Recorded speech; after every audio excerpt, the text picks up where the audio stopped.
Chemistry bye निमेश sir YouTube channel पर फरीथी एकवार आप सौ विद्यार्थी मित्रों हार्दिक स्वागत है।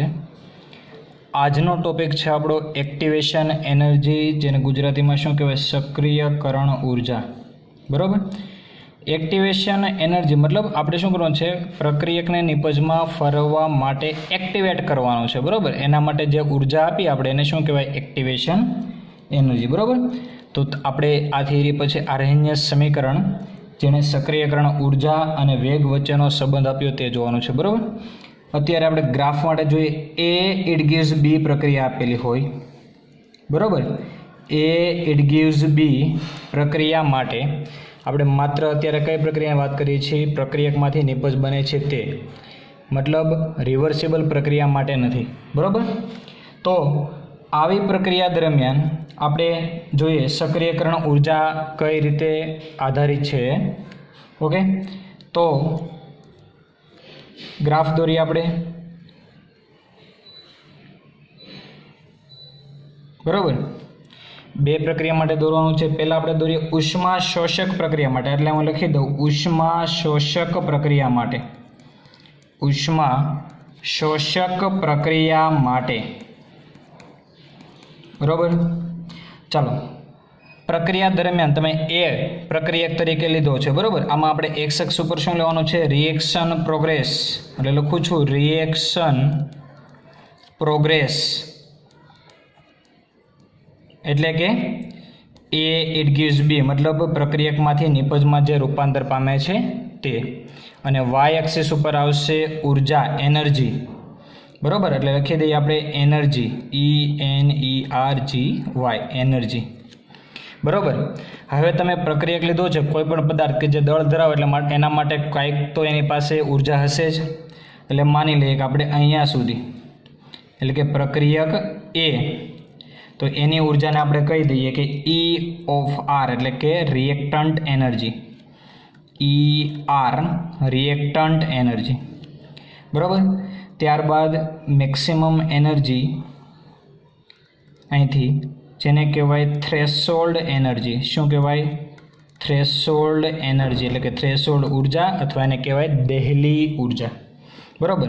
હવે જો તમે પ્રક્રિયક જે લીધું છે એના પાસે ઓલરેડી એટલો પર ઊર્જા તો છે જ। બરાબર। તમારે કયા સ્ટેજ સુધી પહોંચાડવાનું છે? અહીંયા સુધી। मतलब કે જેમ તમે પ્રક્રિયકને ઊર્જા આપશો તેમ ક્યાં જશે? ધીમે ધીમે ઉપર ચડશે, એટલે કે અહીંયા સુધી। तो आ स्टेप एना मतलब के एना आ स्टेज पर शुं थयो छे, प्रक्रियक निपजमां रूपांतर थवा माटे एक्टिव। एनो मतलब के प्रक्रियक पासे जे ऊर्जा हती एमां आपणे शुं कर्युं, एने वधारानी ऊर्जा आपी अने एने निपज बनवा माटे एक्टिवेट कर्यो। बराबर। तो आने शुं कहेवाय, एक्टिवेशन एनर्जी, એટલે કે એટલી ऊर्जाનું મૂલ્ય જે છે એને શું કહેવાય, एक्टिवेशन एनर्जी। ગુજરાતીમાં શું કહેવાય, સક્રિયકરણ ऊर्जा। હવે શું થશે, અહીંયાથી આ સ્ટેજ પછીથી તે નિપજ બનવાની શરૂઆત થશે। માની લઈએ કે નિપજ અહીંયા આ રીતે મળે છે, એટલી ઊર્જા મુક્ત કરે છે।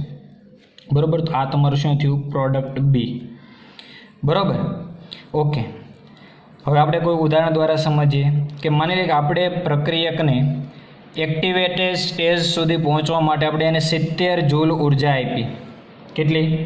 70 જૂલ ઊર્જા। मतलब કે પ્રક્રિયકને આપણે 70 જૂલ જેટલી ઊર્જા આપી ત્યારે નિપજ બનવાની શરૂઆત થઈ, એટલે કે એક્ટિવેટેડ સ્ટેજ સુધી પહોંચ્યો। निपज दरमियान 20 जूल ऊर्जा एने मुक्त करी। बराबर। तो केटली ऊर्जानो खर्चाळ थयो, 50 जूल। बराबर। ओके, चलो આપણે અહીં લખી દઈએ આ શું છે, પ્રોડક્ટની એનર્જી, એટલે આપણે અહીં લખી દઈએ આ ઊર્જા શું થશે, EP, એટલે કે પ્રોડક્ટની એનર્જી, નિપજની ઊર્જા। बराबर। ओके, तो जो आ प्रक्रिया दरमियान शुं थयुं के तमे प्रक्रियाने एक्टिव थवा माटे 70 जूल ऊर्जा आपी हती, पण प्रक्रिया दरमियान ऊर्जा केटली मुक्त थई, 20 जूल, मतलब के 50 जूल ऊर्जा वपराणी। बराबर। तो हवे 70 जूल आपी हती ने 20 जूल मुक्त थई, तो हवे आ प्रक्रिया पाછી आ 20 जूल तो आमां वपराशे नहीं। एनो मतलब के तमारे शुं करवुं पड़े, पाછી प्रक्रियाने एक्टिव करवी तो तमारे फरीथी प्लस केटली 20 तो मेळवी होय, 50 प्लस ऊर्जा आपवी पड़े त्यारे 70 थईने पाछुं एक्टिवेट थाय। बराबर। तो आवी प्रक्रियाने कहेवाय उष्मा शोषक प्रक्रिया। એટલે આપણે લખી દઈએ કે આવી પ્રક્રિયાને શું કહેવાય, ઉષ્મા શોષક પ્રક્રિયા। ઉષ્મા શોષક પ્રક્રિયા। बराबर। અને તમને ખ્યાલ હશે ઉષ્મા શોષક પ્રક્રિયા માટે ડેલ્ટા એચ એટલે કે એન્થાલ્પી બરાબર પર મોલ એનર્જી ડેલ્ટા એચ છે એને શું કહેવાય એન્થાલ્પી। તો ઉષ્મા શોષક પ્રક્રિયા માટે એન્થાલ્પીનું મૂલ્ય કેવું હોય પોઝિટિવ। એનો મતલબ કે આપેલી ઉર્જા આપણે માની લીધી 70 જૂલ આપી હતી ને 20 જૂલ આપણને મળી તો 50 જૂલ ઉર્જાનો વપરાશ થયો મતલબ ઉર્જાનું શોષણ થયું બરાબર। તો ઉષ્મા શોષક પ્રક્રિયા માટે ડેલ્ટા એચ હંમેશા કેવો હોય પોઝિટિવ। ખાસ ધ્યાન આપજો આપણે કોના માટે વાત કરીએ છીએ માત્ર એ ઇટ ગિવ્સ બી માટે પ્રતિવર્તી પ્રક્રિયા નથી બરાબર। તો આના માટે આપણે ડેલ્ટા એચ જોતો હોય તો શું કરવું પડે પ્રોડક્ટની એન્થાલ્પી માઇનસ રિએક્ટન્ટની બરાબર એટલે કે પ્રક્રિયકને શું કરવું પડે HP માઇનસ HR બરાબર ઓકે। તો હવે આ થયો ઉષ્મા શોષક પ્રક્રિયા માટેનો ગ્રાફ। હવે કરીએ આપણે ઉષ્મા ક્ષેપક પ્રક્રિયા માટે જોઈએ આ જ વસ્તુ। તો ફરીથી આ ગ્રાફને દોરશું કોના માટે જોવાનું છે ઉષ્મા ક્ષેપક પ્રક્રિયા માટે એટલે આપણે હેડિંગ લખી દઈએ ઉષ્મા ક્ષેપક પ્રક્રિયા માટે ઉષ્મા ક્ષેપક પ્રક્રિયા માટે હવે આપણે ગ્રાફ દોરવાનો છે। તો સેમ આ ગ્રાફ પાછો આપણે રિપીટ દોરીએ બરાબર। વાય એક્સિસ ઉપર આપણે શું લેશું એનર્જી એક્સ એક્સિસ ઉપર રિએક્શન પ્રોગ્રેસ એટલે લખીએ આપણે રિએક્શન પ્રોગ્રેસ વાય એક્સિસ ઉપર એનર્જી બરાબર ઓકે। ચાલો ફરીથી અગેન અહીંયા શું હશે રિએક્ટન્ટ બરાબર। તો જે પ્રક્રિયા આપણે લીધું હશે એની મૂળ ઉર્જા કેટલી આપણે ઉપર લીધું એ જ પ્રમાણે અહીંયા સુધી આપણે એ તરીકે લઈ લઈએ કે ભાઈ એ આપણો પ્રક્રિયક છે તો એની મૂળ ઉર્જા જે કાંઈ પણ હશે પ્રક્રિયક પાસે એ શું થશે ER। એ જ રીતે આપણે જોયું મેક્સિમમ ઉર્જા એટલે કે ટોટલ ઉર્જા જે શું છે થ્રેશોલ્ડ ઉર્જા એટલે અહીં લખી દઈએ આપણે થ્રેશોલ્ડ ઉર્જા જેને ગુજરાતીમાં દેહલી ઉર્જા પણ કહેવાય દેહલી ઉર્જા ઓકે। ચાલો જો ફરીથી પ્રક્રિયક પાસે એટલી એનર્જી છે બરાબર।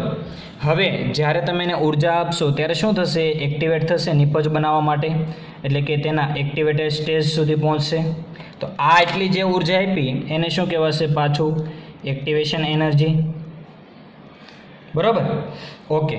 ચાલો હવે આપણે માની લઈએ કે આ પ્રક્રિયા દરમિયાન આપણે આપી હતી કેટલી 70 જૂલ ઉર્જા પરંતુ હવે આપણને ગ્રાફ આવો કંઈક મળે છે જો મિત્રો એનો મતલબ શું થયો કે આપેલી ઉર્જા કરતાં નિપજ દરમિયાન છૂટી પડતી ઉર્જાનું મૂલ્ય કેવું છે વધુ બરાબર। આ શું થશે EP એટલે કે પ્રોડક્ટની એનર્જી બરાબર। જો શું થયું આપેલી ઉર્જા કરતાં રિટર્ન જે ઉર્જા મળી આપણને નિપજ દરમિયાન ઉર્જા મુક્ત થઈ બરાબર। એનો મતલબ કે પ્રક્રિયકને જેમ ઉર્જા આપવામાં શું થાય પ્રક્રિયક વચ્ચેનો બંધ તૂટે અને નિપજ બંધમાં નવું બંધનું નિર્માણ થાય એટલે કે બોન્ડ ફોર્મેશન વખતે ઉર્જા શું થાય રિલીઝ એટલે કે મુક્ત થાય। એ આપણે માની લઈએ કે કેટલી છે ભાઈ 70 જૂલ છે। તો આ પ્રક્રિયા દરમિયાન શું થયું આઈપીથી 70 જૂલ અને મળી 100 જૂલ એનો મતલબ 30 જૂલ વધારે મળી તો ડાયરેક્ટ ક્યાં વપરાય છે પાછું આ પ્રક્રિયા માટે તો પાછી આ પ્રક્રિયા આગળ વધે મતલબ કે ઉષ્માક્ષેપક પ્રક્રિયામાં આપણે એક્સ્ટ્રા એને ઉર્જા આપવી પડે નહીં જે ઉર્જા મુક્ત થાય એ જ પાછી ક્યાં વપરાય પ્રક્રિયકને એક્ટિવેટ કરવામાં। તો આવી પ્રક્રિયા માટે ઉષ્માક્ષેપક પ્રક્રિયા માટે ડેલ્ટા એચ નું મૂલ્ય જો કેવું મળશે નેગેટિવ એટલે કે વધુ ઉર્જા મુક્ત થઈ એનો મતલબ શું થયો ડેલ્ટા એચ નેગેટિવ મતલબ કે પ્રક્રિયા દરમિયાન ઉષ્માનું મૂલ્ય કેવું થયું ઉર્જા વધારે મુક્ત થઈ બરાબર। લખી દઈએ ફરીથી ડેલ્ટા એચ શું છે એન્થાલ્પી એટલે કે પર મોલ એનર્જી ઓકે। તો આવી પ્રક્રિયા માટે ડેલ્ટા એચ બરાબર શું મળશે આપણને HP માઇનસ HR મતલબ કે જો આપેલી ઉર્જા 70 જૂલ હતી નિપજ દરમિયાન કેટલી ઉર્જા છૂટી પડી 100 જૂલ મતલબ આપેલી ઉર્જા કરતાં વધારે ઉર્જા છૂટી પડી તો જે વધારાની ઉર્જા હશે એ જ પાછી ક્યાં વપરાઈ જાય પ્રક્રિયકને મળે અને પ્રક્રિયક પાછો એક્ટિવેટેડ સ્ટેજ સુધી પહોંચે ઓકે। તો આવી પ્રક્રિયા માટે આપણે વધારાની ઉર્જા આપવી પડે નહીં એટલે આપણે લખી દઈએ માટે વધારાની ઉર્જા આપવી ન પડે એનો મતલબ કે છૂટી પડેલી ઉર્જા અથવા મુક્ત થયેલી મુક્ત થયેલી ક્યારે? નિપજ દરમિયાન, એટલે કે નિપજ દરમિયાન મુક્ત થયેલી ઉર્જા પાછી ક્યાં વપરાય? રિવર્સ પ્રક્રિયામાં, એટલે કે પાછી પ્રક્રિયકને મળે અને પ્રક્રિયા આગળ વધે. બરાબર? તો એટલો ખ્યાલ આવ્યો. આપણે શું જોયું કે માત્ર એ ઇટ ગિવ્સ બી મતલબ પ્રક્રિયકમાંથી નિપજ બને ત્યારે ઉષ્મા શોષક પ્રક્રિયા માટે અને ઉષ્માક્ષેપક પ્રક્રિયા માટેનો ગ્રાફ જોયો. બરાબર? હવે કોઈ એક ઉદાહરણ દ્વારા પણ આપણે સમજીએ. તો જુઓ મિત્રો, ખાસ ધ્યાન આપજો. આપણે કોઈ ઉદાહરણ લઈએ કે ભાઈ H2 છે, બરાબર, H2 અણુ પ્લસ I2 અણુ છે, બરાબર, અને આમાંથી જ્યારે તમે એને એક્ટિવેશન એનર્જી આપો, બરાબર, સક્રિયકરણ ઉર્જા આપો, ખાસ ધ્યાન આપો. જો H2 છે એટલે કે હાઇડ્રોજન અને હાઇડ્રોજન વચ્ચે બંધ છે તો એ શું હશે? એટ્રેક્શન તો હશે એકબીજા પરમાણુ પ્રત્યે. એ જ રીતે આયોડિનમાં પણ સેમ વસ્તુ એ જ થશે કે આયોડિન એકબીજા ઉપર શું કરશે? એટ્રેક્શન લગાવશે. તો જેમ તમે એને ઉર્જા આપો, મતલબ શું થયું? પ્રક્રિયક વચ્ચે બંધ તૂટવાની શરૂઆત થાય ધીમે ધીમે. તો જ્યારે ડાયરેક્ટ તો એવું નહીં થાય કે પ્રક્રિયક વચ્ચે બંધ તૂટીને ડાયરેક્ટ એકાએક નિપજ બની ગઈ. શું થશે? ધીમે ધીમે બોન્ડ બ્રેક થશે. એ જ રીતે ધીમે ધીમે પ્રોડક્ટમાં બોન્ડ શું થશે? ફોર્મેશન. એટલે આપણે કહીએ કે ભાઈ અહીંયા બોન્ડ આંશિક રીતે તૂટ્યો, ત્યારે આમાં શું થયું? HI વચ્ચે આંશિક રીતે બંધ બને. પણ હજી આંશિક બંધ તૂટ્યો છે, જે આંશિક બંધ તો હાઇડ્રોજન વચ્ચે હશે જ. એ જ રીતે આયોડિન વચ્ચે પણ આંશિક બંધ હશે, બરાબર. તો એ જ રીતે આપણને શું મળશે? હાઇડ્રોજન અને આયોડિન વચ્ચે આંશિક બંધ. તો આ જે સ્ટેજ મળ્યું ને એ આપણી ફાઇનલ પ્રોડક્ટ જે નથી. આને શું કહેવાય? મધ્યવર્તી સંકીર્ણ HIનું નિર્માણ, એટલે કે હાઇડ્રોજન આયોડાઇડનું નિર્માણ, બરાબર. અને એ પછી શેમાં ફેરવાશે? નિપજમાં. એટલે કે હજી જેમ જેમ પ્રક્રિયા આગળ વધે એમાં હાઇડ્રોજન વચ્ચેનો બંધ તૂટે અને આયોડિન વચ્ચેનો બંધ તૂટે. એટલે આપણને શું મળે? 2 mall HI. 2 mall HI. Clear આ ઉદાહરણ? હવે જો મિત્રો, આ આપણે ગ્રાફ કોના માટે જોયું? ઉષ્મા શોષક પ્રક્રિયા માટે અને ઉષ્માક્ષેપક પ્રક્રિયા માટે. પણ કોના માટે? માત્ર એ ઇટ ગિવ્સ બી પ્રક્રિયા માટે. એટલે પ્રક્રિયકમાંથી નિપજ જ બને છે, રિવર્સિબલ પ્રક્રિયા નથી. તો હવે આપણે જોવાનું છે રિવર્સિબલ પ્રક્રિયામાં કઈ રીતે થાય, બરાબર. તો જોઈએ આપણે રિવર્સિબલ પ્રક્રિયાનો મતલબ શું થાય? કે પ્રક્રિયકમાંથી નિપજ મળે અને નિપજમાંથી પાછો પ્રક્રિયક મેળવી શકાય, બરાબર. તો આપણે એક રાસાયણિક પ્રક્રિયા લખીએ. શું લખશું? એ ઇટ ગિવ્સ બી અને બી ઇટ ગિવ્સ એ. તો હું પ્રક્રિયા લખું છું, ત્યાંને જો ખાસ. શું થશે? એ ઇટ ગિવ્સ બી મતલબ કે પ્રક્રિયકમાંથી નિપજ બને છે અને પાછું નિપજમાંથી શું મેળવી શકાય? પ્રક્રિયક. તો મિત્રો, આવી પ્રક્રિયા માટે આપણને 2 સક્રિયકરણ ઉર્જા મળે કે 2 એક્ટિવેશન એનર્જી, એટલે કે EA મળે. કઈ? એક આપણે કહીએ કઈ? ફોરવર્ડ રિએક્શન, એટલે કે EAF લખી દઈએ. પુરોગામી પ્રક્રિયા માટે સક્રિયકરણ ઉર્જા, પુરોગામી પ્રક્રિયા માટે સક્રિયકરણ ઉર્જા, અને બીજી ઉર્જા લખીએ આપણે EAB, એટલે કે બેકવર્ડ રિએક્શન માટે. એટલે શું લખીએ? પ્રતિગામી પ્રક્રિયા માટે, બરાબર. પ્રતિગામી પ્રક્રિયા માટે સક્રિયકરણ ઉર્જા. તો મિત્રો જો પુરોગામી પ્રક્રિયા એટલે શું? આ એરો શું દર્શાવે? આ એરો પ્રતિવર્તી પ્રક્રિયા. તો આપણે દર્શાવીએ આ એરો જે છે બંને તરફનો શું દર્શાવે? પ્રતિવર્તી પ્રક્રિયા છે. એનો મતલબ શું? આ EAF લખો એટલે પુરોગામી પ્રક્રિયા, મતલબ કે પ્રક્રિયકમાંથી નિપજ બને ત્યારે સક્રિયકરણ ઉર્જા. અને EAB નો મતલબ બીમાંથી પાછો, એટલે કે નિપજમાંથી પાછો પ્રક્રિયક આપણને મળે ત્યારની સક્રિયકરણ ઉર્જા. તો આવી પ્રક્રિયા માટે, એટલે કે રિવર્સિબલ પ્રતિવર્તી પ્રક્રિયા માટે પણ આપણે ગ્રાફ જોઈએ. તો પહેલાં જોઈએ આપણે ગ્રાફ ઉષ્મા શોષક પ્રક્રિયા માટે. કોના માટે? ઉષ્મા શોષક પ્રક્રિયા માટે. મિત્રો શું છે ઉષ્મા શોષક પ્રક્રિયા? તો તમને ખ્યાલ હોવો જોઈએ મિત્રો, ઉષ્મા શોષક પ્રક્રિયા માટે ડેલ્ટા H કેવું આવે? પોઝિટિવ. તો આપણે લખીએ ઉષ્મા શોષક પ્રક્રિયા માટે ડેલ્ટા H નું મૂલ્ય કેટલું મળે આપણને? પોઝિટિવ. બરાબર? ઓકે. ઉષ્મા શોષક પ્રક્રિયા માટે આપણને ડેલ્ટા એચનું મૂલ્ય કેવું મળે? પોઝિટિવ. એટલે આના માટે એવું પણ લખી શકાય કે HP ગ્રેટર ધેન HR, અથવા આવું પણ લખી શકાય EP, બરાબર, એટલે કે પ્રોડક્ટની એનર્જી ગ્રેટર ધેન રિએક્ટન્ટની એનર્જી, મતલબ રિએક્ટન્ટની એનર્જી કરતાં પ્રોડક્ટની એનર્જી વધારે, બરાબર. તો ઉષ્મા શોષક પ્રક્રિયા માટે ડેલ્ટા એચ કેવું મળે? હંમેશા ધન એટલે કે પોઝિટિવ મળે, બરાબર. તો હવે આપણે ગ્રાફ દ્વારા જોઈએ, બરાબર. ગ્રાફ દોરીએ. સેમ અગેન આગળ જે ગ્રાફ દોરેલો એ જ રીતે આ ગ્રાફ આ જગ્યાએ શું છે? રિએક્શન પ્રોગ્રેસ,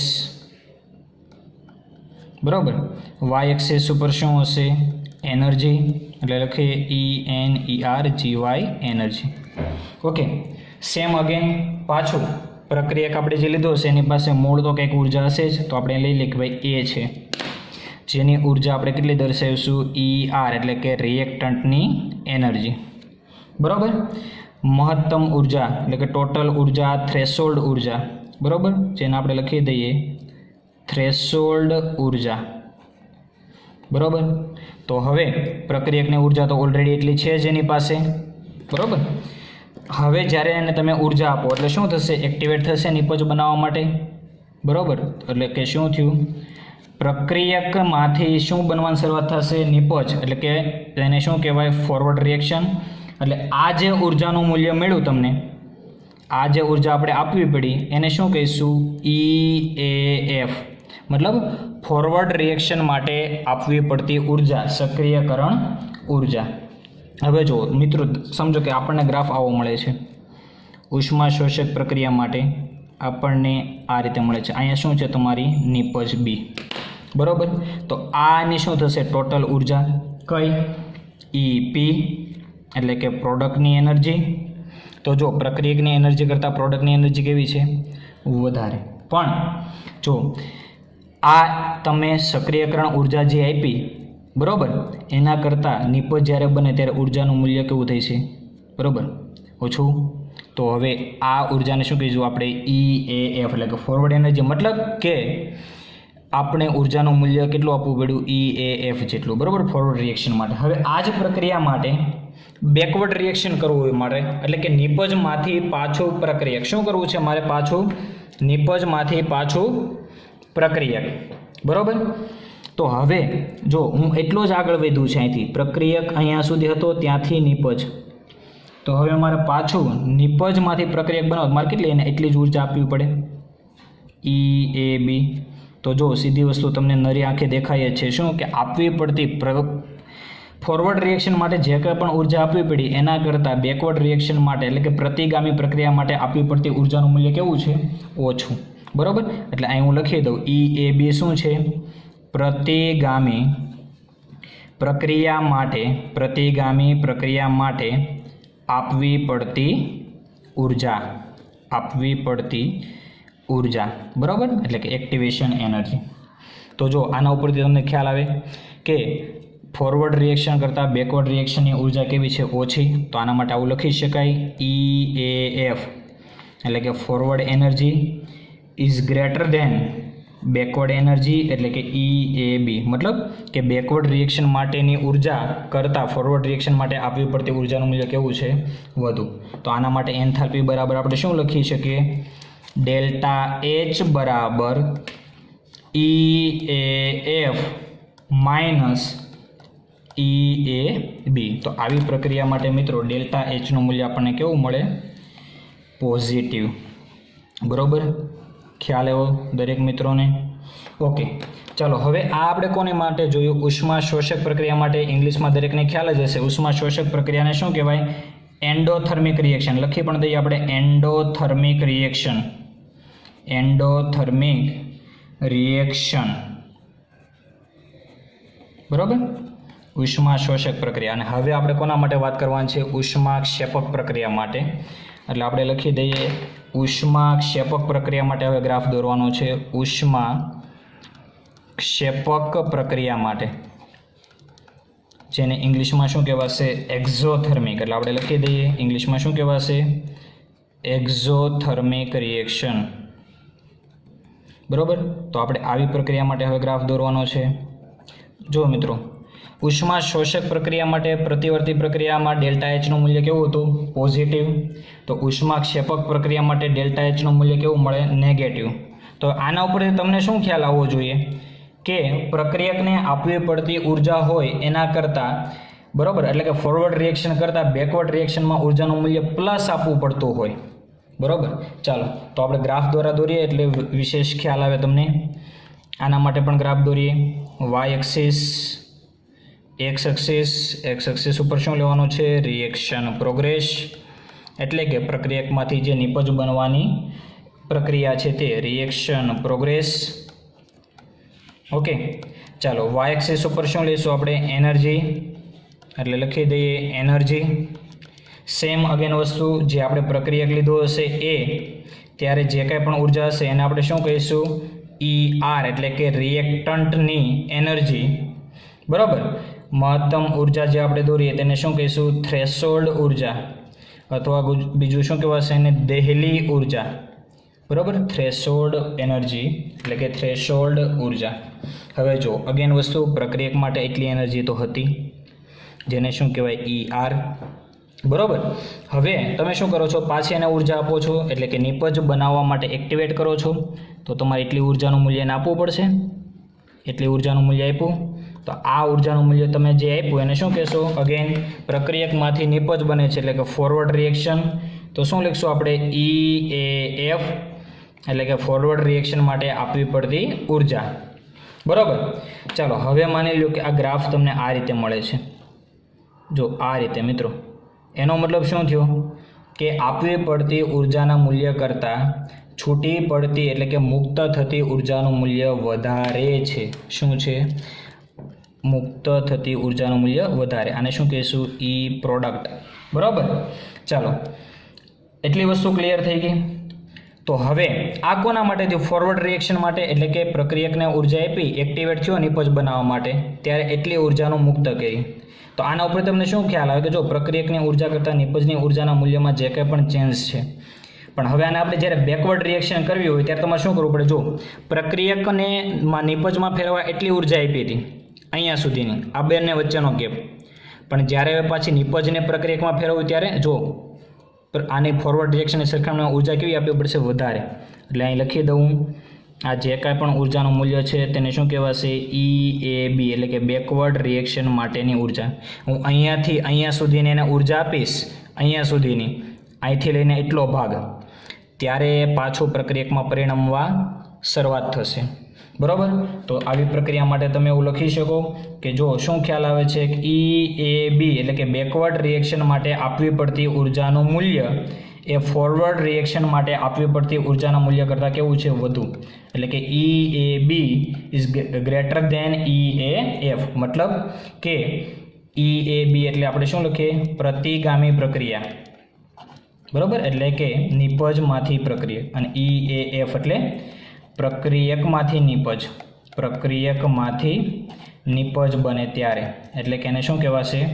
પુરોગામી પ્રક્રિયા. ક્લિયર? તો આવી પ્રક્રિયા માટે ખાસ ધ્યાનમાં રાખવું, ડેલ્ટા એચનું મૂલ્ય જુઓ કેવું મળશે? નેગેટિવ. બરાબર. અને અગેન આગળ જે જોયું એ જ પ્રમાણે શું થશે? ડેલ્ટા એચ બરાબર EAF માઇનસ EAB. મતલબ જો EABનું મૂલ્ય વધારે EAFની સરખામણીમાં, એટલે આ મૂલ્ય આપણને કેવું મળે? ઋણ. એટલે લખી દઉં કે ઋણ મૂલ્ય. બરાબર. થેન્ક યુ મિત્રો. જો તમને વિડીયો ગમ્યો હોય તો લાઈક કરજો, શેર કરજો અને સબસ્ક્રાઈબ કરજો.